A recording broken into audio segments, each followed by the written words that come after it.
In a quiet town nestled between thick woods and a winding river, there was a local legend about an old abandoned house at the end of a long dirt road.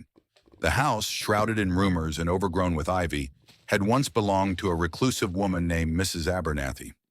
After her mysterious disappearance many years ago, the house stood empty, save for the whispers of the townsfolk who claimed to have seen her wandering the woods at night. One autumn evening, a group of friends decided to explore the house, drawn by curiosity and the thrill of a good scare. They brought flashlights and a camera, joking about catching a glimpse of the ghostly figure said to roam the area.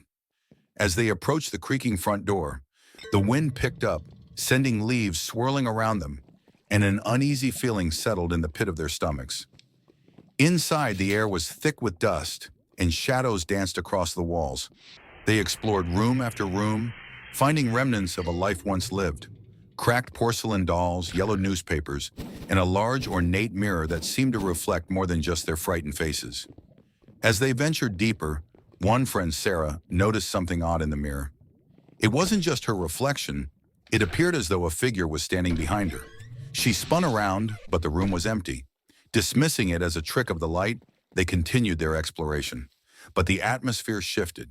The laughter and teasing quieted as an oppressive feeling took hold. Just as they were about to leave, Sarah suggested they take a group photo in front of the mirror. They lined up, and just as they were about to snap the picture, a loud crash echoed from upstairs, sending chills down their spines. Curiosity getting the better of them, they decided to investigate.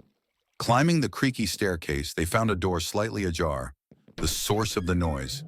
Inside, the room was dark, with only their flashlights cutting through the gloom.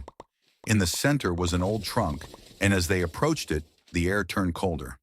With a sense of dread, they opened the trunk, revealing a collection of tattered journals filled with Mrs. Abernathy's frantic scrawl. The last entry was particularly chilling. "They're watching. I can feel them every night. I can't escape." Suddenly, Sarah felt a cold breath on her neck and spun around. No one was there. Her friends, noticing her pale face, asked what was wrong. Before she could respond, the lights flickered, and a loud thud came from behind them. They turned to see the door slamming shut. Panic erupted as they rushed back down the stairs, but the house seemed to shift around them, the layout twisting in impossible ways. Frantically, they tried to find the front door, but it felt like a maze.